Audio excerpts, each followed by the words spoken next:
Hvaljen Isus i Marija. Ovo je priča o blaženoj Aleksandrini. Zovem se Aleksandrina Marija da Costa. Rođena sam 30. ožujka 1904. u Portugalu. Krstila sam se 2. travnja na Veliku subotu. Da bismo mogle ići u školu, sestra i ja smo se preselile kod obiteljskih prijatelja. Sa 7 godina primila sam prvu pričest i radost koju sam tada osjetila ne mogu izraziti.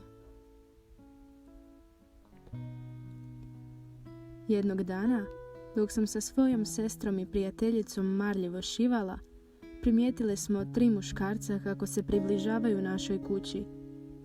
Jako smo se prestrašile kad su provalili u kuću i zaprijetili da će nam nauditi. Kako bih se spasila, skočila sam sa prozora i pala sa visine od 4 metra. Jako su me boljela leđa, ali bez obzira na to, ustala sam i krenula u pomoć sestri i prijateljici.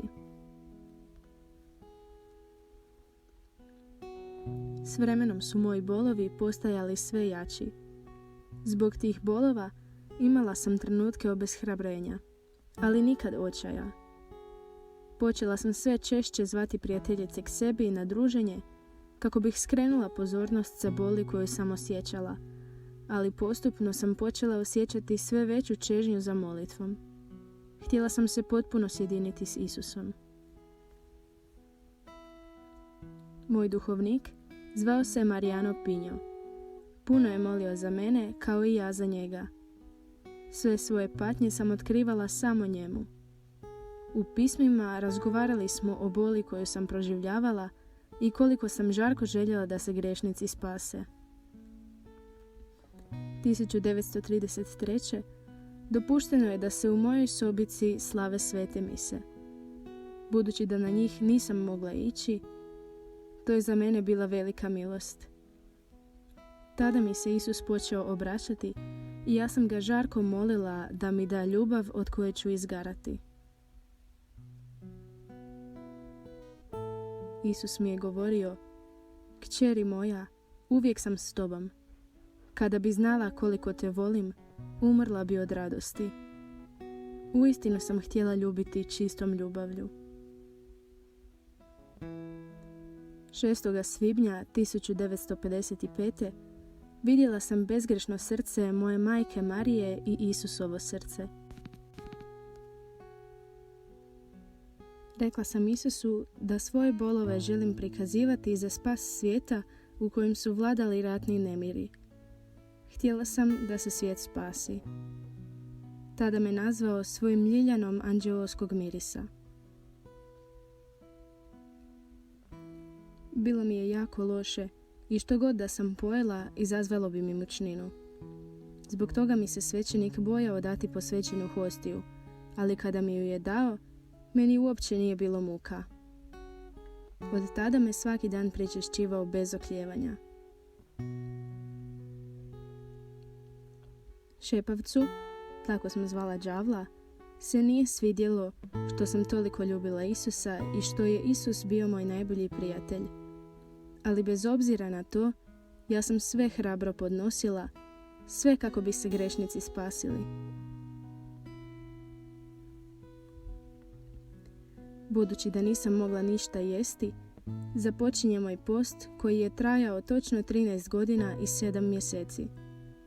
Sve što sam primala bila je hostija, tijelo Kristovo. Tada sam blaženoj djevici Mariji govorila kako bih voljela otići moliti pred svetohranište. Molila sam je da ona govori iz mojeg srca i s mojih usana, kako bi moje molitve postale žarče i plodonosnije.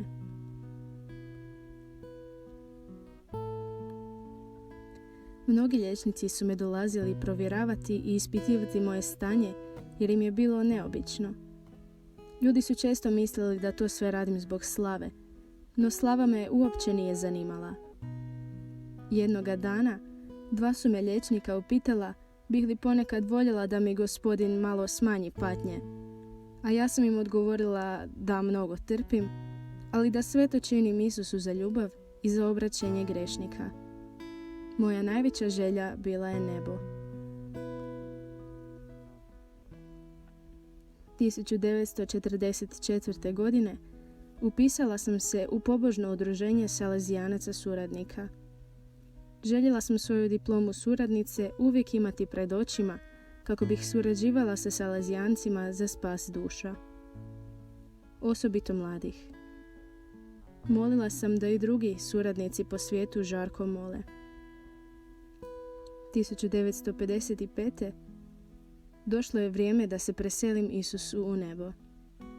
Napokon ću biti sa svojim ljubljenim Isusom. 1976. počeo je postupak proučavanja moje svetosti.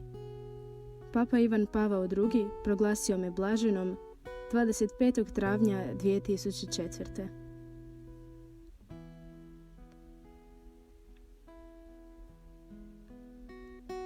Griješnici, ako prašina moga tijela može pomoći da vas spasi, priđite blizu, hodajte po njoj, šutajte ju dok ne nestane, ali nikada ne griješite više.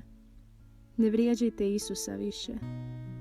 Griješnici, kako vam žarko želim reći, ne riskirajte izgubiti Isusa za svu vječnost, jer on je tako dobar. Dosta sa grijehom. Volite Isusa, volite ga.